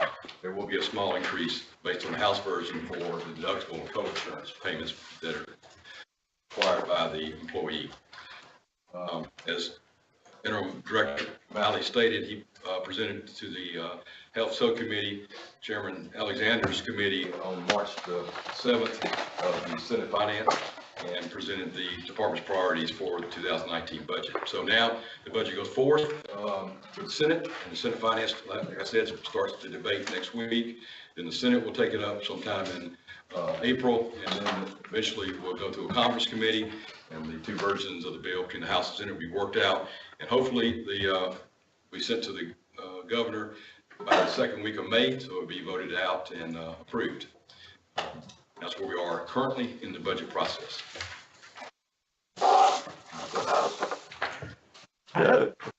Go ahead. The compression retention, is that limited to direct care staff? Or is that?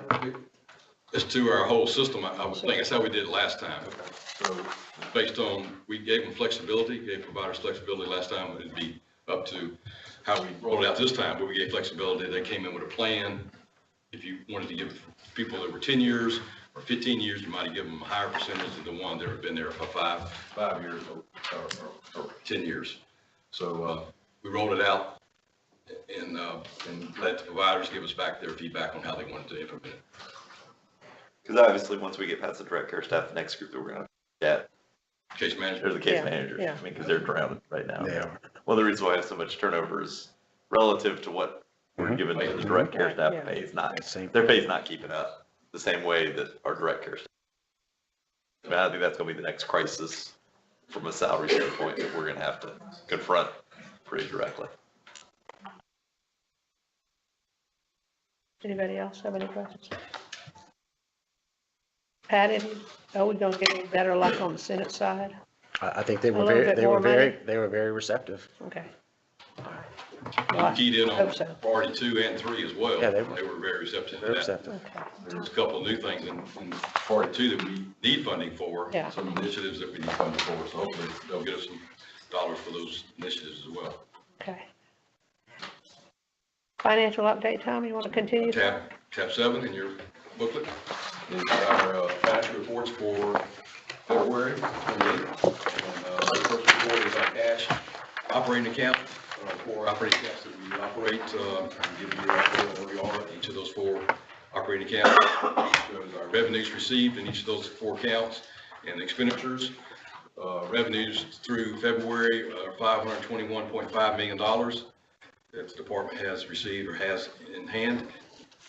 And then over the same 8 months, we spent right at $458.5 million expenditures, leaving a balance of $63 million. And you can see where the balance relates to in each of the 4 operating accounts. 63 million in cash in February. All these funds are really obligated to meet our contract needs and operating needs of our provider organizations and our regional centers, and also state funds will be leveraged throughout the remaining 4 months as we draw down more Medicaid dollars through services that are rendered for Medicaid eligible consumers. So we're sitting at that point at the end of February. And the next sheet is our budget versus actual major object program, and shows our original appropriations that the General Assembly appropriated to us at the beginning of the year of $747.7 million. And then shows additional authority that we received since July 1 and of $6.2 million, and then our new authority of $753.9 million, and then the 4th column there is the expenditures through February of the $458.5 million expenditures through the first 8 months of the year. Any questions on those? I do have a question. On the PDD waiver line, the PDD program line, current budget 8.4. I'm trying to understand, is there new money coming in for the PDD program? Is that, No, okay. So there's $6.5 million left in that pot, but that program is essentially wrapping up. It's sunset, yes, ma'am. What happens to that money? Well, almost $4 million of that will be transferred to HHS in 19. Well, 3.2 million will be. 500,000 was transferred to Greenwood Genetics Center already. So the remaining 3.3 will be transferred to HHS for they're used for the autism service in the state plan. 500,000 went to Greenwood Genetics from the PDD waiver program. I mean, yes, ma'am. That was, ma'am. I'm just wondering how that happened.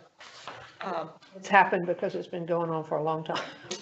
That's how the Senate approved does 500,000 to go to Greenwood at the end of last fiscal year, and that was done this fiscal year, and it continues into 2019 as well.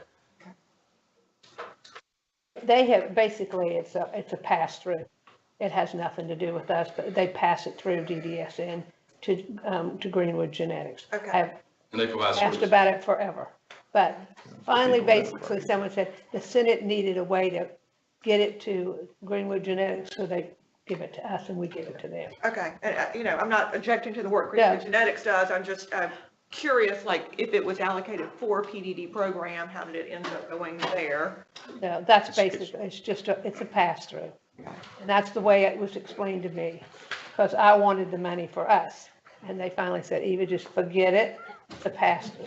Just think of it as, your mother gives your father the check to give you the check. It goes that way.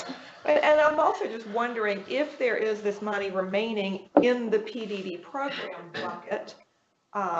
They're trying, the community is trying so hard to get reimbursement rates at DHHS raised for those same services.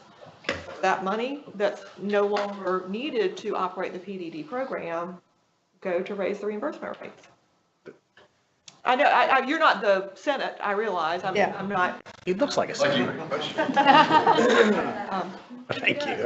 Give us some explanation on that, because I think distinguished. we need a little Well, explanation. that's what, some of that money is being transferred from our budget for the PDD program. The Medicaid component of it, that was the 3.8 million. 3.3 million is going to be pushed over to HHS for them to use for their autism program. How they use it, I don't know. Understood. Okay. Thank you. All right, thank you very much. Anybody else? We have the consideration of bid for the 3 generators. Tab 8. This is 3 generators for emergency shelters.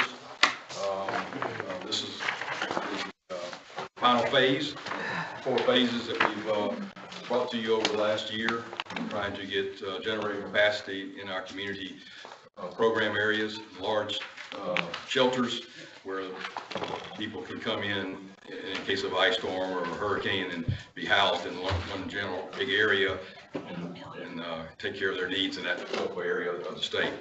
The project scope is installation of new emergency generators at 3 sites. Generators will provide reliable and continuous power for special needs shelters during emergency situations. The 3 sites are at Bamberg County DSN Day Program in Denbar, Allendale Barnwell DSN Barnwell Day Program in Barnwell, South Carolina, and then the Orangeburg County DSN Work Activity Center in Orangeburg. Alternates include the control panels, which are an important feature that will be used for routine exercise, maintenance, and record keeping for the generators. Cost at each location will be shared by DDSN.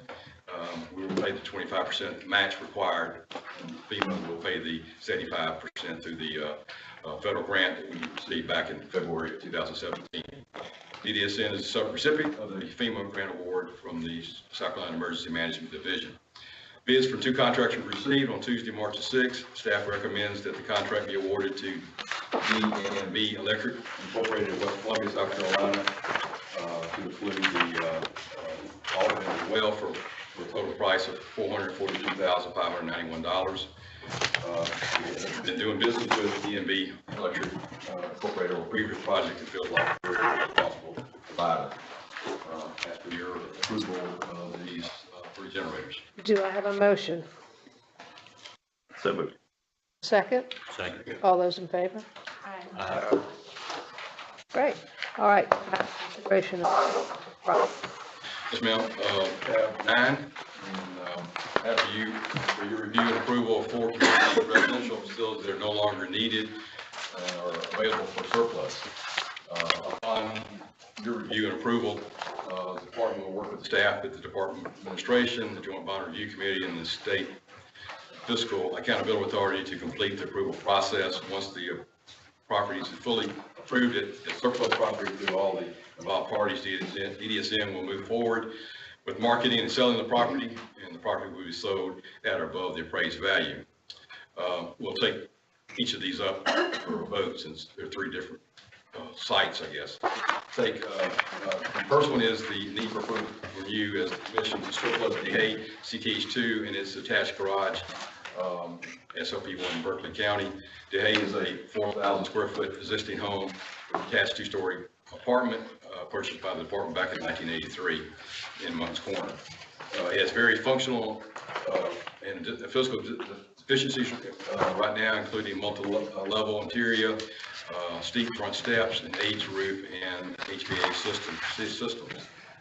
DDSN has already worked with Berkeley citizens to procure 2 replacement homes for the 6 individuals that were served in the house. We asked for, we'll use the proceeds from this sale when it's eventually sold to between the department and the state, and the reimbursement for the department's already outlaid for to Berkeley for the replacement homes. We request your approval of surplusing the Hay CTH2 and the attached garage. Have any questions? Any discussion? Do I have a motion? Move to surplus the Hay CTH2 and its attached garage apartment. Okay, a second? Second. All those in favor? Aye. Second? Yes. Need your approval to surplus 2 CTH2 homes in Spartanburg County, Ferguson 1 and Beacon Light. Ferguson 1 and Beacon Light were constructed by DDSN adjacent to each other in Spartanburg around 1983. Each house was originally an 8-bed ICF with about 2,900 square feet. Each of these homes has various functional and physical efficiencies, including proximity issues related to CMS final rule, including updates of their sprinkler needing to be renovated, and roof and HVAC systems that are degraded, and 88 bathrooms that are not accessible currently. DDSN has and will work with Charles Lee Center to procure homes, and proceeds from the sale will be split between the department and the state, and the reimbursing the department for its outlay for the replacement home. We request your approval of these 2 facilities surplus. Any questions? Have a motion? Go ahead, Gary. You're doing your job. Would move to surplus the 2 CTH homes in Spartanburg County, Ferguson 1 and Beacon Light 2. Have a second. Okay, all those in favor? Aye. Okay, the last one is Maple Place CTH2 in Florence County. Maple is a large 4,200 square foot existing home purchased by the department back in the early 1980s in downtown Florence. It has various deficiencies, location on a busy thoroughfare, non-ADA compliant bathrooms, aged roof, HVAC systems, and life safety systems as well. We've already worked with Florence DSM board to procure a replacement home for the 4 individuals that were served there, and proceeds from the sale will be split between the department and the state, and reimbursing the department for its outlay over the past year for the replacement home. Request your approval of this surplus. Any questions? I have a motion. Move to surplus the Maple Place CTH2 in Florence County. I have a second? Second. Got a second. All those in favor? Aye. Okay, thank you, Tom, appreciate it. All right, Pat? Just pass one down. Oh, I just got one update from a state director report I failed to note, and some of the conversations spurred along, which is I spoke to DHHS this month, and they've identified a subject matter expert, rate study, and the payment system review. right. They really couldn't commit to stakeholder meetings will take place, but it's in the near term. And I unilaterally said near term should be before the end of April. That's not their words, that's my words. But I have every reason it's moving along faster than I expected. And I just kind of circle up some of the comments we get today. Is, we went through the ICF rate adjustment, looking at the direct care upgrade, we're looking at pay compression, and then we got the case managers. My point is, the system, we're dealing with all these symptoms, and what we really need is a rate study to find out where healthy is so that we're not wobbly. And I think that's where this rate system, I'm great. We just want to get a rate system so the system is healthy. People think there's fairness. But if you have part of the system that isn't brought together, we can have the best system we want. But if we don't take care of the case manager in some way, all of a sudden they are the foot soldiers of the system, and it slows it down. So I think that is, when we start that, I think we all need to put our shoulder behind that to make sure we get every ounce of what we need out of that study so that we build a healthy system. So I think that's coming. I'm very optimistic. Thank you very much. What I gave you, don't look at it, it is just a prop. Okay.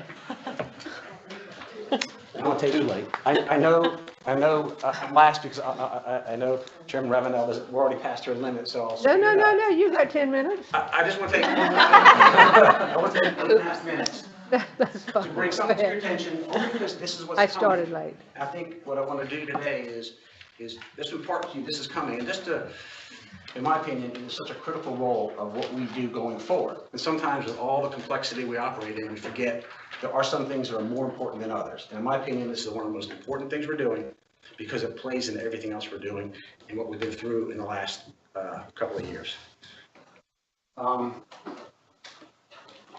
Risk. We are about health, safety, and welfare, and the Medicaid waiver performance. We have great providers, we give them money, we have systems that make sure that we're spending the money right, that we're getting the right outcomes. And so as an agency, we are in the risk reduction business. But as you have seen over the last 2 or 3 years, and I'll speak for the providers feel like the footprint on them from DDSN is too high. And I tend to agree. What do we do about it? Okay, gets back to risk. And I'll go back to several years ago with the mentor situation and what we've done since then with the commission's support to build the new audit capabilities. And we talk about audit capabilities, outcome measurements. What does that mean? From my perspective, we could not have done a smarter thing 2 years ago because now it's all of a sudden it's online. And as we understand its capabilities, it will open the door for us to do things differently and with greater assurance, with less red tape. And when I look at risk, I look at 2 types of risk. In the middle, I call it the sink the boat risk. The sink the boat risk for us is health and safety of consumers, and also the rehabilitation environment that's going on inside the residential communities. That's what we really want to know. And until this new audit program, I gave you 4 pages of stuff. These are our controls that we have in place to reduce risk. And it's 4 pages of 8 font risk reduction. We do a lot of that stuff all out here so that we can collect something to infer what's going on in here. What's going on in the house? We got critical incidents, we got abuse and neglect, we got scores times 10. I think what we want to know is, are the people safe in the houses? Do they have a good environment? And are we providing the habilitative services that we think are going on? Because if we have good habilitative services, that gets into the cycle of addressing behaviors and needs and affects everything we do. And so with the new audit program, which is the Alliant Residential and Day Observations, what's going to happen is every year when Alliant does the licensing, they're going to do their administrative reviews, they're going to look at the residential paperwork when it comes to behavioral support plans and living plans.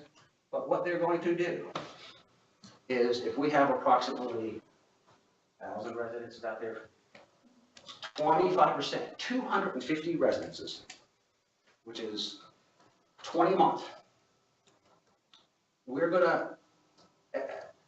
Reliant's going to go into them for approximately 2 hours. And they will interview the consumers, they will interview the staff, and they will come out with a report. And the report is going to measure 9 things. And I'll give you a second. These 9 things all are in the area of consumer safety, consumer satisfaction, the habilitative environment, all the things that make for a positive residential setting that is doing what it should do. And but the key is when we show up, it's unannounced. Alliance shows up unannounced, preferably in a second shift when there's more consumers there. And they will also do it for the day programs, 100% day programs. But it's needed, but I think our real risk is in the residential setting. That's why I'm emphasizing residential settings. And there will be reports that stand on their own. These reports are not designed to get you, they're not designed to, and these reports are more, I would consider, developmental, as well as triggering the worst case scenario. What I hear and see is, we all know residential settings the complexity of staffing, supervision, any number of things affects the house's functionality. You could have a really good house and 3 months later have a problem. So they're always working out there. I have great admiration and for the providers keeping these things going. And we'd be kidding ourselves if everybody was an A out there. I don't think we're all A's out there, but I do believe they're working hard to always address the problems. Us, we need to support them, but at the same time, when we run across a house that is at risk, I don't think we can no longer just tolerate, hey, we're going to help you along. We have to identify them and treat them differently, because that's what got us into trouble on that. So these, we'll get you these in PowerPoint. Here are the 9 things we measure. I don't want to bore you because I've got 2 minutes left, but there's 9 things we measure. And I'm going to add a 10th. I'm going to, somehow you give me authority, I'm going to do it. We're going to have the 10th. We're going to ask every consumer in the house the safety question, so that every quarter we can come back to you and say, we've been in 65 houses in the last 90 days, and this is where we're at. And we asked 242 consumers, do you feel safe? And we're going to give you a response, because that's our fiduciary duty. And all the research I've done and the group that we work with the abuse and neglect, we said, what's the most powerful piece of evidence to give us confidence of safety in the homes? Talking to the consumer. And some providers have board members talk to consumers, they do surveys. This is our capability to get right in the house, ask them one-on-one, are you safe? And so when I look at this, and how we rate it, I'll get into that. But when I look into this, if we do really good here, that gives us the capability to stop doing all this other, not stop, but limit some of the other stuff that creates the footprint on top of the providers, takes them away from their work. So what I think is going to happen is we're going to do this, and we're going to get confidence that we really know what's going on in the risky houses. And then all of a sudden, when we have to make decisions, do we still need to do this? Maybe err on the side of no, or lower the burden. Because we have the ultimate risk mitigation tool. Every quarter, you're going to see 65 houses of what's going on out there. And we haven't worked it out yet. We have to work it out with providers and stakeholders. But we have to come up with some definition that when a line goes into a house and they see these indicators cross some threshold of at risk, they pick the phone, they call Ann calls David calls Rufus takes a behavioral person, and they go to that house every couple of days to address at-risk homes. And if we find the at-risk homes, and you can imagine what they look like, we got to deal with them, and we got to deal with the management. Because our biggest risk is not homes that go south. Houses are going to bubble in capabilities. Our risk is they're unacceptable, and either management doesn't have a system, they know it, they're there, or they know it and they're not addressing it. So to me, as fiduciaries and as sitting in my chair, I have great sympathy for all the energies providers do. We need to help them, mitigate them. But when we find those houses that have been neglected and unaddressed, we have to treat them differently. And I think this system will do that. And I can tell you, I've not seen the reports, but I've talked to a line. They've been to 70 houses, and what they report to me is the safety and security of consumers is not they feel very, very confident. Those questions are all positive. They talk about the habilitated environment. Are staff skilled in behavioral support plans? Are they skilled in individual plans? Do they really have that proactive engagement with consumers to make it a great environment? And the answer is what you'd expect. We're not where we need to be, but we're not down here. So it gives me confidence that we have a safe and secure environment. We have measure where we are on the scale. So then now all of a sudden we can start getting after the things. And I understand what Vicki you were saying, but what you were saying was we've got to get after the skills of the direct care workers, as well as do we have enough staffing on the floor? I think that when you talk about when they go in and they assess whether or not somebody's at risk, are you looking at staff-client ratios? Yes. Okay, yes. so you're looking to see, are we understaffed here based on the HAB plans? Based on their supervision. The acuity levels and They are doing that. And I think this is a wonderful step forward, but just taking it one step, I know we got 30 No, seconds. no, no, no, go ahead and talk. I don't have to be home till 7 But tonight. this is one of the most important function that we have, Unequivocally. is keeping people safe. And, you know, I'm concerned, this looks great, and that information that you sent out, that Lori Unum sent out to all of us, which was a good read, by the way. Yeah. I really enjoyed it. But it stressed training. Yes. And I know you're working on that, and who's going to train Alliant? And are those, is that criteria going to be objective and not subjective? My view on that is, that this is, it's a point in time measurement. The better the measure, the better the outcome is. And I would suggest that as we do this, this is still in the, I would call it pilot developmental stage. Ain't no one gonna run down the street and say, hey, this is what it means. But if we keep on doing this over time, we'll get better at it, we'll develop patterns, we'll see what normal looks like, and there'll be healthy debate between stakeholders and providers and us. As long as this data sits over here in the developmental pot, that until we get this right, I mean, we may never, this may always be a developmental tool. But I'll tell you what it is it's a developmental tool that gives us assurance about safety, it gives us some level of what's going on out there, and also it gives us the, if we go to 25% of a provider's residential housing, we may triple that house. I talked to Alliant, they do not have one house they consider crazy, however we define at risk. And that's positive assurance that things are good out there. So there's a difference. You know, if it's subjective. Yes, it is. I'm just cautioning you. If it's subjective and not objective criteria, it can vary so much that it may not be telling you. Absolutely. Yeah, I So, agree. I think before it tells us something along criteria, and you can have different, I think criteria, most evaluations are criteria, observations, I'm here, you can deviate a little bit either way, but I think if you get 10 people, not, one person's not gonna say peer, that is I would call a maturing process, but from our perspective, if we walk into a house that's at risk, I don't expect Alliant to make that determination. I expect them to call Ann call David call Rufus, and two people go out to the house with 50 years of experience and say, what's going on here? And if there's a problem, there's a problem. Now all of a sudden we create dots in the system. If we keep on going to those houses, we're gonna find the mentor long before, and I'm not being derogatory for a mentor, all I'm saying is they ran into a curve of staffing and a number of issues. We will catch that much earlier if that happens. And also, we will also audit, change the behavior of management. I think under the system, if I'm a manager, if I have weak houses, I'm gonna be doing double time. Not that they're not already doing double time on it. All I'm saying is it's a motivating tool that we are out there doing auditing. But what we have to assure ourselves is we've always done residential observations. We've always walked into a house and guess what the scores were in the prior year? If we did 1,000 observations, we had 1,000 100%.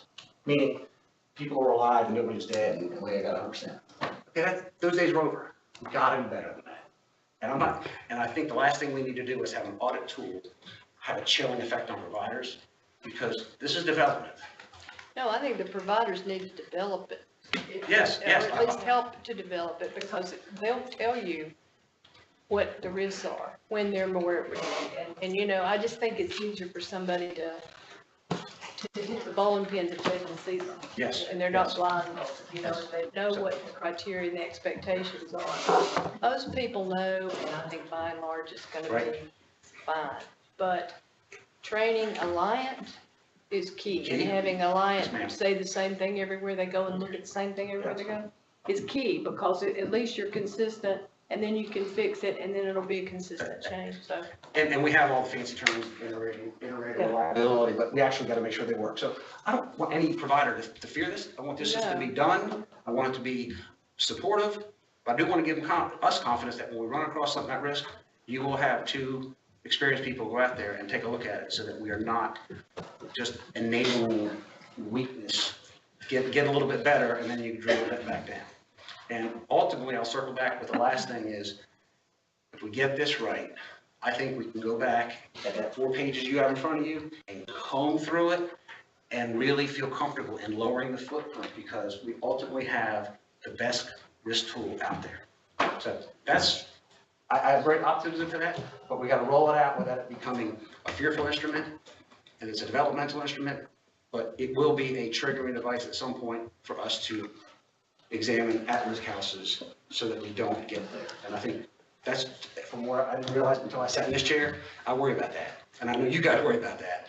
And if we can give you assurance every quarter, this is what's going on inside the houses, I think we can live with some other non-compliance. Not that it wouldn't be non-compliant. Just as I get the mold on the bathroom risk, That is, some of the nitpicky stuff is really annoying to Yeah. people. Yeah. it hurts our relationships. Yeah. So, Anybody else have any questions? Thank you very much, it sounds wonderful. Y'all, thank you so much for coming. We are going to go into executive session to get some legal advice. May I have a motion, please? Second. All those in favor? Aye. Thank y'all for coming.